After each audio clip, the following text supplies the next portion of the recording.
Welcome to r/Am I the Jerk, where Karen gives her baby a very unusual name. My Karen sister is naming her baby Broccoli. For context, I, 28 female, attended a dinner with my mom, dad, and sister who's 26 yesterday. My sister is due to give birth and decided this dinner would be the perfect time to announce the name that she chose for her first baby. My sister has always been obsessed with aesthetics.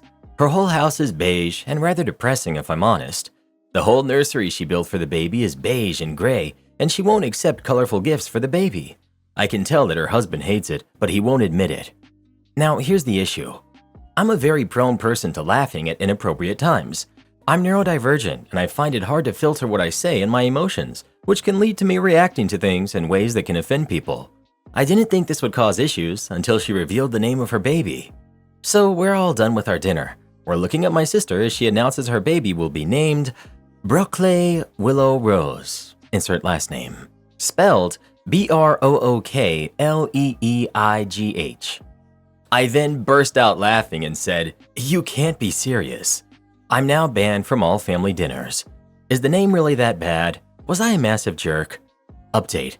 After writing this post, I decided to call my sister and apologize, as when I wrote down what happened, I realized what a jerk move that was. I said I was sorry for laughing, and I apologized. Understandably, she was reluctant to forgive me, but she did, which I'm thankful for. She said she was hurt by my actions, which I understood, but she was willing to look past it.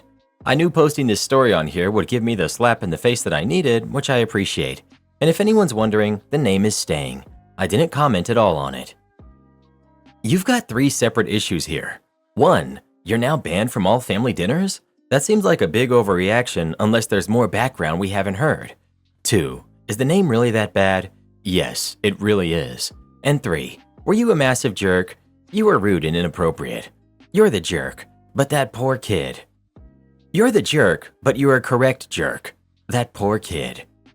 Broccoli? She thinks it's a good idea to name her baby Broccoli Willow? I'm sorry, but as a primary school teacher, Brookleigh sounds way too close to broccoli not to be made fun of. Not the jerk.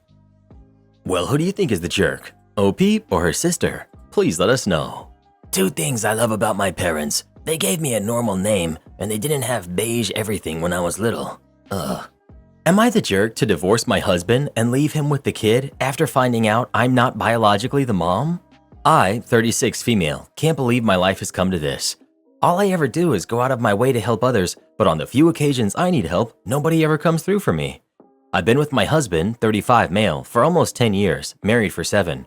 We had what I thought was my child by surrogate over 2 years ago, because after 4 years of trying to conceive with no success despite medical intervention, it turns out that I'm unable to carry a child to term. I had always wanted to be a mom. Devastated is an understatement regarding how I felt when I found out I have a medical condition that would make it nearly impossible to carry a baby to term. It was even more upsetting when I had to get major surgery to remove uterine growths with the hopes of increasing fertility. Complications during surgery warranted a partial hysterectomy involving removal of my uterus only. I still had my ovaries, so we started looking into the cost of a surrogate. It's really expensive. My close friend since college, who'd already had 2 kids of her own, offered to serve as the surrogate for us to cut down on costs. After 2 disappearing IVF sessions that did not result in pregnancy, she became pregnant on the 3rd try and carried a boy to term for us. I was so happy and busy after the birth, between being a mom and returning to work after a 4-week parental leave, that I didn't notice any warning signs. I should have noticed the red flags and warning signs early on, but I did not because I was so exhausted from working so much at my stressful job and 2 part-time jobs to cover most of the bills and anticipated medical and legal costs associated with this friend becoming our surrogate. I was the primary breadwinner. My friend and my husband started talking more, and I would sometimes come home from my weekend job to find her already hanging out at our house when my husband was there. I chalked it up as innocuous and thought it was good for her to know my husband better since she was in the process of hopefully carrying our child for us. I was grateful to have someone helping us have a child. I also thought it was weird that our son has brown eyes when both of us have blue. Then I found out that while this is uncommon, it's possible sometimes due to many genes controlling eye color. Recently, it all came to a head when I took our son to a doctor's appointment and they did a metabolic panel and blood tests, which showed that he had a blood type that is not biologically possible to have with me as his mother. He's B positive and I'm A positive and husband is O positive. Immediately, I started worrying it was the fertility clinic's fault and that they had messed up and implanted the wrong embryo. I started lining up lawyer consultations to possibly sue the clinic and looked into having a DNA parentage test done. The test results showed that I'm not the mother, but my husband is still the father. I was heartbroken and angrier than ever. I talked to lawyers about medical malpractice at the fertility clinic we'd used. Then my husband confessed that he had cheated with my friend, our surrogate, on a few different occasions during our struggle to have her get pregnant with our embryo. This means what I thought was our son conceived by IVF and carried with a surrogate isn't my son at all and was in fact conceived the old-fashioned way, which I can't even do. Livid and absolutely broken at the same time doesn't even begin to describe how I feel. I've been breaking down into crying spells over and over again about this. I felt immediate triple betrayal from what was supposed to be my husband, my friend, and now knowing my child isn't even really mine. I had such white-hot rage and delirium, I immediately left home and stayed at a hotel for almost a week before asking my parents to let me stay at home for a while. I admit I left our son with him. I'm now filing for divorce because he cheated and betrayed me in the worst possible way. I've also cut off my friendship with my friend, the surrogate, and feel afraid to trust anyone else now. I've seen a divorce lawyer to see about giving up my legal rights to this kid so I don't have to face such betrayal or owe child support. My husband and our friend/surrogate admit that they were wrong and keep apologizing, but also called me immature and heartless to just give up on my son like that. My parents also say I can't just give up on a kid that I went through so many legal and medical hoops to have. When I told them I refused to stay in a cheater marriage and I'd rather adopt someday with a better, more trustworthy partner, they also told me that I was wrong and that maintaining my parental rights isn't much different than if I adopted outright. They said it isn't blood that makes a family. They're all about me divorcing my cheating husband, but keep telling me I'm making a mistake giving up my parental rights. Some of my other friends agree with what I'm doing. A few admitted they weren't big enough to swallow their pride and care for an affair baby, or to see daily reminders of my friend/surrogate's betrayal every time they look at her son. I just want a clean break and a fresh start. I'm also looking at relocating several states away. Am I the jerk for giving up my parental rights in the divorce because a kid I paid a lot of money to have born by surrogacy isn't biologically mine at all, but the surrogate's? He cheated. It's not yours. I will absolutely tell you what I tell men posting this. It would be wonderful if you love the kid enough to stay, but if you're in shock and damaged too much to do so, you aren't the jerk for walking away. Not the jerk, and I'm glad to see most of the replies agree. I hope we keep this energy up for anyone put in this spot from now on. My only advice would be to maybe separate the decisions. If I were OP, I'd be so upset that I'd likely want to get rid of everything, the kid, the husband, and the friend, but may regret giving the kid away later.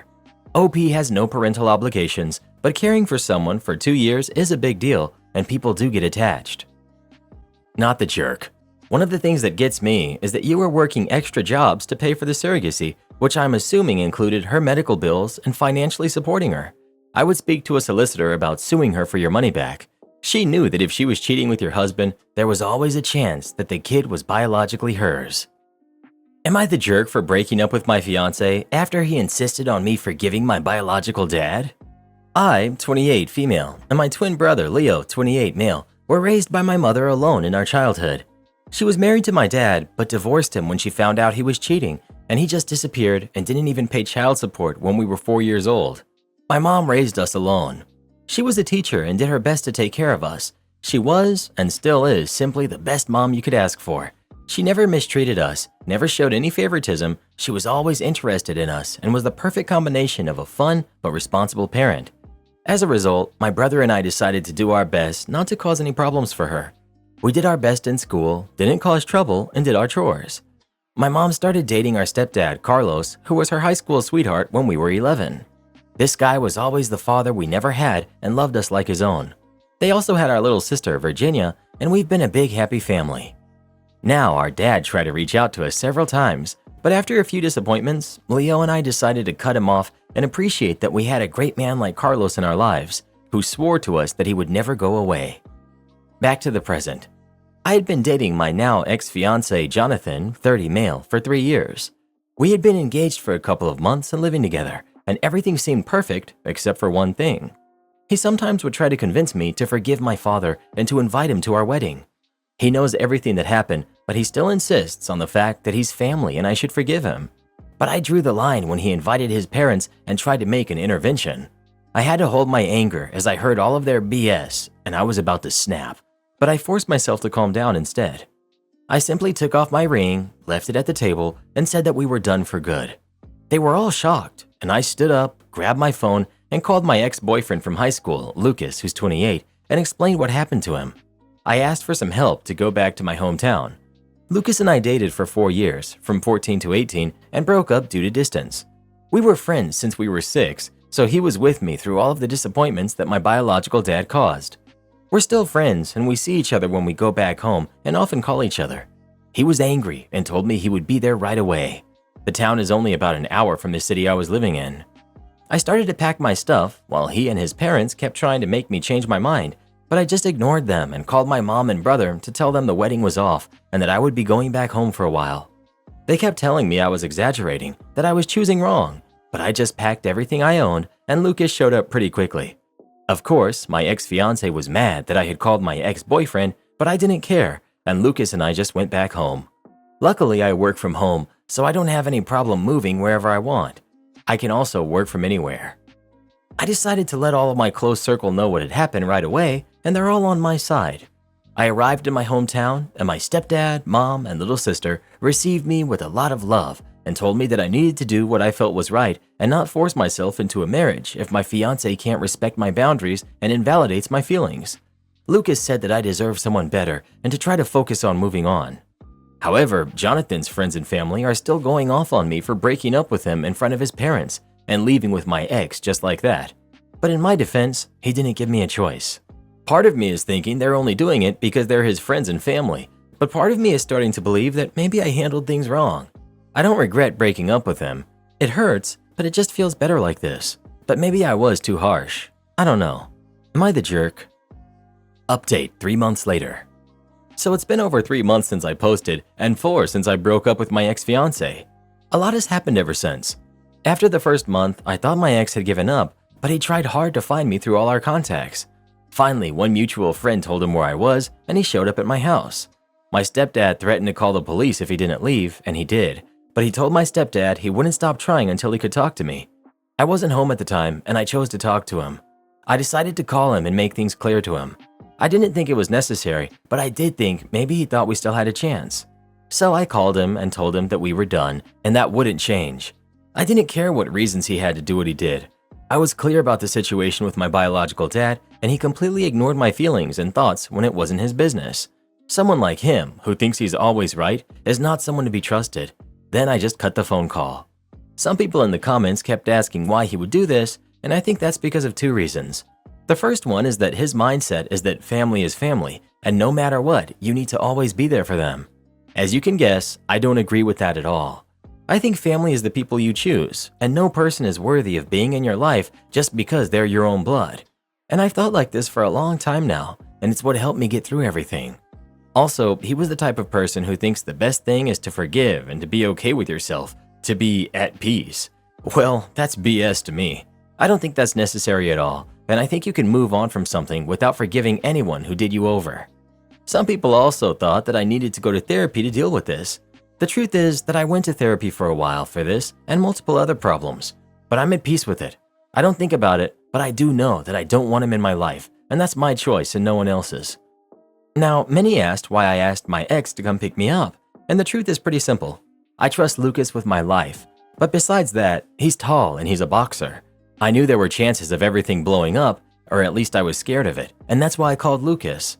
I once had another situation with a guy I went out with for a month and things got bad, so I called Lucas to help me. Like I said in the post, we were friends before dating, and now it's kinda confusing. I'm not the kind to jump from one relationship to another, and that's why I avoided seeing Lucas personally because I was starting to feel confused about my feelings towards him. I took my time to process the breakup, and 2 weeks ago I met with him to talk and told him what was happening to me. He said he was going through something similar, and we agreed to give it another shot. We're still seeing each other, but it's pretty clear to me that my feelings are even stronger than I thought. Anyway, hopefully this will be my first and last update, but you never know. I heard that my ex is still trying to contact me, but I'm just ignoring it for now. If things get messy, I'll see what I'll do then. My husband met with his high school crush and got jealous when I did the same. Recently, an old classmate of his and mine, who is also an old crush of his and is married, called him and asked if she could come over for tea. I wasn't really happy about it, but I agreed to it anyway. That evening, they talked and talked and talked. Her husband and I just made small talk. My husband had this light in his eyes that he doesn't have when he talks with me. They both were chatting so excitedly, and they even came up to the topic of him crushing on her. They even stayed over for the night, but I really didn't want to ponder over my thoughts that doubted his loyalty and trust. I've known her for a long time too. Me, her, and her husband had been in the same class from 2nd to 12th grade. She got singled out when we both went to the same university, met, and that's when our relationship started. I was never really her friend, but my husband was always close to her. I never really went into detail about what happened and never bothered until now. I might be feeling insecure or maybe just having mood swings, but even the next morning they were as energetic as ever. Her husband and I felt slightly uncomfortable. My husband had gone and dropped them off, and he suddenly became very somber and quiet. He's usually like that, but then he acted like his beacon of light had just been taken away. I feel like he just settled for me, someone who was familiar and earned more than him. I'm also pretty average in comparison to her, who now works as a stylist for big celebrities and stars and sometimes even models. She was also extremely popular in school, if my memory isn't mistaken. This entire incident also reminded me of a few letters and drawings he had made for her back then, which he still kept pictures of in his desktop folder. I had come across it, but didn't want to question him about it. But right now, I feel like someone who was married out of fear of loneliness and not because of love. I don't know how I should communicate with him about this. Though I understand that this would be exciting, he did single me out a lot while talking, and he never defended me when she added in between their little chit-chat about how I was quite a forgettable person and was never involved in all the fun they had. A day after this, I decided to go outside and catch up with my friends too. We all live in different places, so it took around 3 weeks for the whole plan to be made. We went to a beach and restaurant. It was only us, no kids or spouses involved. Not exactly a crush, but one of my exes was in the group. Since we ended it on peaceful terms and had a very chill relationship, we got along fairly well without any tension or problems. My husband hadn't texted me or called me during that period, but later in the evening I had worn one of those white sundresses I had kept from since our honeymoon for a small after party that we had had. As soon as I posted it, I got a call from him and he kept arguing with me about why I had worn that specific dress, telling me it was apparently very special to our relationship. I didn't want to ruin my mood, so I just cut the call. Now that I've returned home, he seems even more moody than ever, and because of his attitude, I rejected his advances and he acts even more upset. For further info, we've been married for 2 years now and we don't have kids yet. Sounds like marital counseling would benefit both of you so you can learn to communicate like adults. A little old for this, aren't we? You're adults. I don't know, maybe just talk to each other? Am I the jerk for telling my mom she isn't invited to my brother's wedding because she was extremely rude to his fiancée? I'm 24 female. My brother Connor, who's 27, and his fiancée Christine, who's also 27, are getting married in early 2025. They got engaged a few months ago and have recently sent out wedding invitations. My mom is upset because she wasn't invited. For background, we met Christine after she and Connor had been dating for around 8 months. That was a few years ago. Basically, my mom just didn't like her. After we met her, she'd constantly complain and criticize Christine. This ranged from her looks to her job. Christine is a waitress, saying things like, "She isn't good enough for my son." I honestly don't get any of it. Christine and I became friends, and she's such a sweet person who wouldn't hurt a fly. Whenever Christine and Connor came over for dinner or an event, my mom wouldn't say anything to Christine directly, but would try to get Connor to always spend time with her instead of Christine. She always tried to one-up Christine as well. If she called Connor and he mentioned that Christine made dinner, her dinner was always better. If Christine had a gift for Connor, my mother always tried to say how her gift was better. Thankfully, my brother is not stupid and has realized this. To avoid starting family drama, he didn't condemn her loudly in front of everyone, but would always defend Christine if he heard her talking smack. He made it clear that if she kept talking badly about Christine all the time, he would go extremely low contact. That made her stop for a while, but since they announced their engagement, she's back to it again. Maybe she forgot, I don't know. I do think it's because Connor is her son, and I know some mothers can be very clingy with their sons. I have a boyfriend, and I've never heard her say a bad word about him, so I do really think that it's because Connor is her son and I'm her daughter. I was at my mom's house yesterday, and my mom complained that she wasn't invited. She said Christine was stealing Connor from her. I told her Connor getting married didn't necessarily mean Christine was stealing him. Then I asked her what exactly she didn't like about Christine. It all really led back to the same thing. She's stealing my son. I told her that while she can't control how she feels, she can control her actions, and that talking about Christine like that was the reason she wasn't invited. I tried to say it gently, but she didn't take it well. She tried to make excuses and say that it was fine, that it was just her venting to her family and friends, and that I was being inconsiderate of her feelings. I know how she feels about it, but I think those feelings aren't really an excuse for talking bad about her behind her back like that and going out of your way to make it clear you don't like them. I know darn well I'm not the only person in the family who would agree with me. I told Connor about it, and he said I was right and that she needs a reality check. But it's been weighing on my mind. I can't stop thinking about it. What do you guys think? Not the jerk. Your brother never belonged to your mother. She raised him for 18 years, but he always belonged to himself. No one else can steal him. She's far too invested in her identity as his mother. Was their relationship ever healthy? I think you need to be less gentle.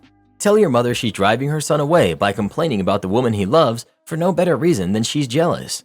She's going to lose her son and any potential grandkids, and it's her fault. She should evaluate her behavior and ask how she'd feel if any mother of her kids' partners treated one of you that way, or her. She's mean, petty, and she's rude, and she's going to have earned every penny of what's coming to her, starting with missing the wedding. Feel free to read this to her. Tell her to get over herself if she wants to keep her family, and that she had better get her mind right. Not the jerk. I told her she was out of my league and she didn't like it, so I gave her the real reason. She didn't like that either. I met this pretty chill girl at a heavy metal concert. We kept contact as we didn't live too far away, went to another concert together, sometimes went out for a coffee or museum. We didn't see one another all too often. I didn't think too much about it. She did. While drinking coffee, she asked me out on a real date. I dodged and told her that she's way out of my league, which she is by all accounts. Needless to say, she was upset. I thought it would just be like a rejection, but she really hated me for saying this. She was angry, not so much at me, but at how she got that answer many times over. How she wondered if it really was that, or if it was just a convenient thing to say to avoid the real reason, and so on. She seemed actually quite hurt, so I listened and didn't make any jokes. I just let her get it off her chest. Then she asked again if that's really what I thought. Now, I do think she's out of my league, but behind that, there's another reason on top of it. I've never had a partner. Never was any good at this kind of stuff, despite the whole self-improvement thing and traveling and so on. I was never much more than the odd one out who could make people laugh, but who was ignored. Why she didn't ignore me like everyone else did is beyond me. But after 30, I was done with hoping and working towards love. That wasn't in my cards, so I gave up. I stopped discussing love with friends, stopped looking for advice, stopped trying to get better socially. I stopped thinking about it to the best I could. I lived my life, and life would be lived alone, and that was it. It helped me get my footing again. It helped me find happiness. I'm 33. I'm not about to start dating now for the first time when I'm lagging years behind. I'm not starting with the whole trying, find out about how you handle relationships and what you want in them, and stumble around with everything while people around me are sending their kids to school and getting divorced and married again while I have the maturity of an 18-year-old in the matter. That ship has sailed. It's like I wasn't worth a thing in love before, and now, years later, I'm enough for people to settle for long after people are done with the exploring stuff and settling down. Feels like long-winded pity of sorts. As long as I'm happy, I'm good with being alone, and opening a can of worms like this seems like a good way to put a dent in my happiness. I told her that more or less. She didn't like that either. Why not just give it a try for the experience? Then I asked the questions. I asked if she spent a decade without anyone showing romantic affection towards her. She didn't. I asked if she could guess what an effect this could have on someone. She guessed pretty bad. She was right. At this point, we're in two different universes. She's looking for something that I can't give. You don't spend so long alone without walling yourself off from the idea of love. That's what I had to do to be happy again. But that doesn't work with other people. She still didn't fully understand, and I don't blame her. It's a strange situation that's hard to get without going through it. I asked her if I should have just said I wasn't interested and leave it at that. She said she didn't know. And that was it. It was a weird afternoon all around, and I felt a bit, so I'm venting. But thanks for reading. Edit. Lots of people equaling giving up on love with giving up on life. Chill. And if you really think that, get off the internet. Just because I closed the door for dating and love doesn't mean I'm letting myself do nothing and rot. I have projects and stuff to do, a book to write, and places to visit. As hard as it is for some of you to fathom, you can give up on love and still be happy in life. I'm also not blaming others for having been the undesirable one. I have friends that are unfortunate looking with a lot of success. I know it's all on me. Everything isn't so cut and dry. I'm also worried by the number of people who equate going to a museum or a concert to a date. You never do that with friends? I'm sorry you feel that way, brother. Everyone deserves love. It doesn't matter when it happens. I'd say you should seek a therapist to help your deep hurt, but I don't think you will for some reason. Still, I really hope you do. OP. I'm already seeing one, although for unrelated reasons. I will broach the subject with him next time. I did also see one back then when I struggled with lack of success. As weird as it sounds, it was my way to go forward and find some footing again. I'm not giving up on that. Bro, that ship has not sailed. This is ridiculous. 33 is not the new 85. An understanding partner is the perfect training ground. And if it doesn't work, who cares? At least you now have one experience instead of zero. You blew off a great opportunity here to dip your toes into this scary pond. She approached you. You're not the undesirable anymore. From that moment on, embrace it. Call her. I hope you haven't burned that bridge. It's hard to take rejection at the best of times, but being rejected for being out of your league is extra hard to hear for a few reasons. First, it's like you're punishing her for being desirable. Second, you're making the rejection about her when it's really about you. It's not that she was out of your league, it's that you don't feel good enough. She likely would have taken it better if you said you weren't ready to date yet because it's more accurate and it's about you. Am I the jerk for saying that I was hurt that I wasn't invited to a wedding that all of my friends were? I, 28 male, used to have a friend group of about 10 people back when we were in middle and high school. Then college happened and we all drifted apart. Nothing happened to make us drift apart, just growing up and losing contact. Still friends, but not talk all the time, hang out regularly, if that makes sense. But of course, some of us stayed close friends with each other.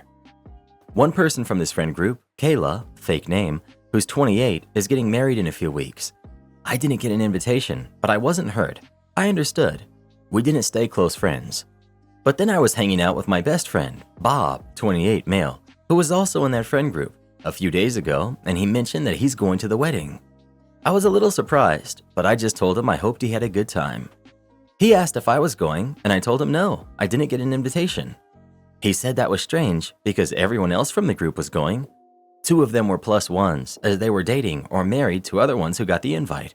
But they were all going, and Kayla knew it and even told Bob she was really happy that the gang was getting back together on her special day. I told Bob I was kind of hurt by that, but I didn't want to make a big deal out of it. 2 days pass. Kayla calls me fuming, mad that I was whining I didn't get an invite to anyone who would listen. I told her that I wasn't. I explained to her what had happened. She said that she's been getting texts and calls from other members of the group saying that she should have included me and wanted me to put a stop to it. I said I would do my best and that I was sorry I caused her this trouble. She thanked me for the apology and hung up. I called Bob and asked him why he spread this around, and he said that he didn't mean to. He felt bad that I was hurt, and he wanted to ask someone else from the group if they knew why I wasn't invited, and she spread it around, and I guess everyone wanted to know why Kayla cut me out specifically, so they started asking her. I made a Facebook group chat with all of them and politely asked them to leave Kayla alone, that I was just hurt in the moment and vented about it to my best friend, and that's where it should have stayed. They all said okay and apologized to Kayla. Yesterday, Kayla made a Facebook post ranting about me without saying my name and said she had to hire security and give them a photo of me to make sure I didn't try to crash the wedding, something I would never do. The comments under the post were calling her out. She again called me and screamed at me that I was ruining her wedding and told me that some of the friends are considering not going to the wedding now. And now I'm just wondering if I should have kept my mouth shut or stood up for myself. Was she always this unhinged? Not that I remember. She was a little intense sometimes, but never this kind of crazy. Why did you apologize? She was very mad on the phone. I was surprised that she found out about a private conversation I had in my backyard, and I felt bad that the others were asking her why I wasn't invited so much that she felt the need to call me. If I did it again, after she made the Facebook post and then called to yell at me again, I probably wouldn't have apologized, but hindsight is 20/20. You don't know what your other friends may have said to her. You're right. I don't know what they were saying to her. They said they were just asking her why I wasn't invited while the rest of them were, but I just took their word for it. They may have been rude or badgered her, and who knows what else. You're also right that it's within her right to not invite me. Of course, I didn't mean to stir any drama at all with any of this. I was just sitting outside with my best friend having some drinks, and I admitted I was hurt that everyone but me was invited, and that's all I expected it to be. Just two friends talking. But then this whole thing spiraled into a storm that I didn't intend in my wildest dreams. Update. I finally got an answer as to why I wasn't invited to the wedding. Turns out that someone else from the group named Samantha, again, fake names all around, has a huge crush on me for years, but has been too afraid to tell me or act on it. Samantha is in the bridal party of Kayla's wedding and told Kayla that she was finally going to make a move on me at the wedding after all her bridal party duties were taken care of. Kayla didn't like this and thinks that I'm not good enough for Samantha, but she didn't say anything and decided to just not invite me and hope that Samantha dropped it. But when Samantha heard about me not being invited, she could smell the BS and confronted Kayla. Knowing exactly why I wasn't invited, and she said she wasn't sure that she wanted to be in the bridal party after Kayla would do something like this to her. That's when Kayla called me and flipped out the first time. After the group chat where I asked them to stop, Samantha was so upset that she did drop out of the bridal party, and that prompted the second phone call to blow up at me. Samantha called me this afternoon and told me all of this, apologized for everything, and asked me out for dinner on the night of the wedding, and I accepted.